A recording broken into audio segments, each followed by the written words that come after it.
మహబూబాబాద్ జిల్లా అనంతాద్రి శ్రీ జగన్నాథ వెంకటేశ్వర స్వామి ఆలయ సన్నిధిలో గల మైసమ్మ చెరువులో ఏర్పాటు చేసిన 27 అడుగుల ఎత్తుగల భగవత్ శ్రీ రామానుజాచార్యుల విగ్రహాన్ని చిన్నజీయర్ స్వామి ఆవిష్కరించారు.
అనంతరం ఆయన భక్తులకు రామానుజాచార్యుల గొప్పతనాన్ని వివరించారు.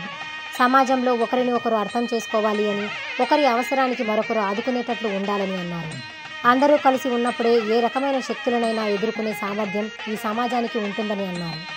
రామానుజాచార్యులు చేసిన ఘనకార్యాలు చాలా ఉన్నాయని, హరిజన గిరిజన తేడా లేకుండా అందరికీ దేవాలయాలలో ప్రవేశం కల్పించిన ఘనత రామానుజాచార్యులకే దక్కిందన్నారు.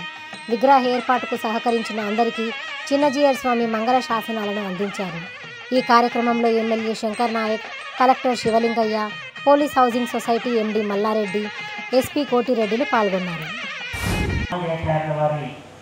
1000 సంవత్సరాలు జరిగిన శుభ సందర్భంగా వారి యొక్క మూర్తి ప్రతిష్టాపన జరగాలి అనేటటువంటిది ఒక సంకల్పం ఏర్పడితే, అది మొట్టమొదటి మన భాగ్యనగరంలో 216 అడుగుల ఎత్తులో జరగాలి అని అనుకున్నప్పుడు మొట్టమొదటి బదరికాశ్రమంలో జరిగింది. అది 36 అడుగుల ఎత్తుతో. ఆ తర్వాత మన ఈ తెలుగు ప్రాంతంలో ఇక్కడ చేశారు వాటిని మనం ఎందుకు జ్ఞాపకం పెట్టుకోవాలి అని అంటే, వారు చేసినటువంటి ఘనకార్యాలు చాలా ఉన్నాయి.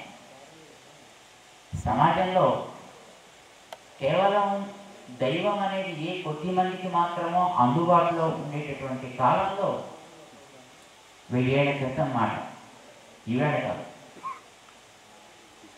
ఆవేళ మిగతా వాళ్ళకి దైవం గురించి ఏదో అలాగ చూసి రావడమే తప్ప అక్కడ ఏదైనా చెయ్యడం అనేది కానీ, అలా దేవుడు ఎప్పుడైనా బయటకు వస్తే దర్శనం చేసుకోవడమే తప్ప లోపలికి వెళ్ళి చూడటం అనేటటువంటిది ఒక ఆశగానే మిగులుతూ ఉండేది.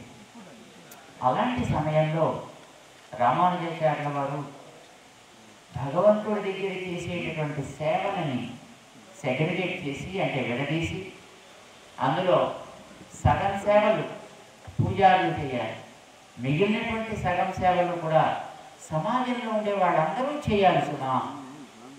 ఎందుకోసమని, సమాజం అనగానే అన్ని వర్గాల వారు కలిసి ఉండి ఒకరి కష్ట సుఖాలు ఒకరు అర్థం చేసుకోగలిగే స్థితి ఉంటేనే సమాజం.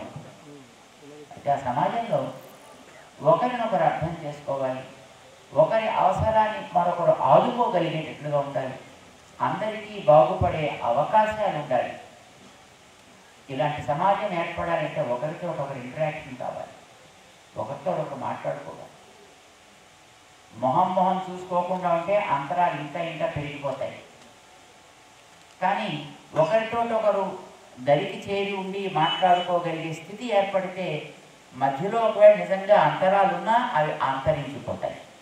అందులోనూ దేవుడి సంబంధంతో మనం అందరం ఒక కార్యంలో కలిసి ఉన్నాం అని అనగానే మిగతావన్నీ మర్చిపోయి భుజం కలిపి పనిచేస్తాం. రామానుజాచార్యుల వారు 1000 ఏళ్ల క్రితం ఈ సన్నివేశాన్ని వారు చూడగలిగారు.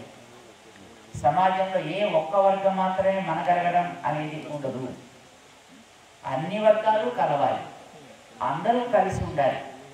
అందరూ కలిసి దైవ కుటుంబంగా ఉన్నప్పుడు మాత్రమే ఏ రకమైనటువంటి బయట నుంచి మీద పడేటటువంటి శక్తులనైనా అడ్డుకోగలిగేటటువంటి సామర్థ్యం ఈ సమాజానికి ఉంటుంది.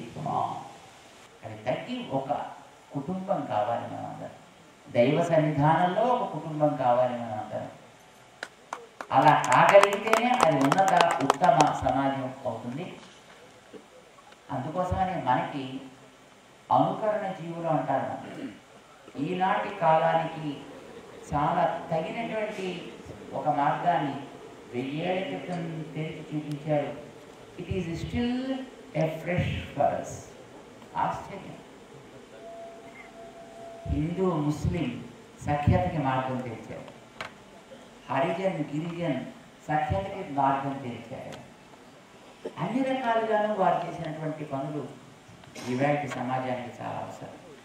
అందుకోసమనే మనకి వారు ఒక ప్రేరణగా ముందు నిలబడ్డట్టయితే వారి నుంచి మనం ఎంతో కొంత ఒక ప్రేరణని పొంది మనం కూడా అట్లాంటి సమాజాన్ని కొంతవరకైనా తయారు చేసుకోగలిగే అవకాశం ఉంటుంది అనేది ఈ విగ్రహ నిర్మాణంలోని ప్రధాన ఆంతర్యం.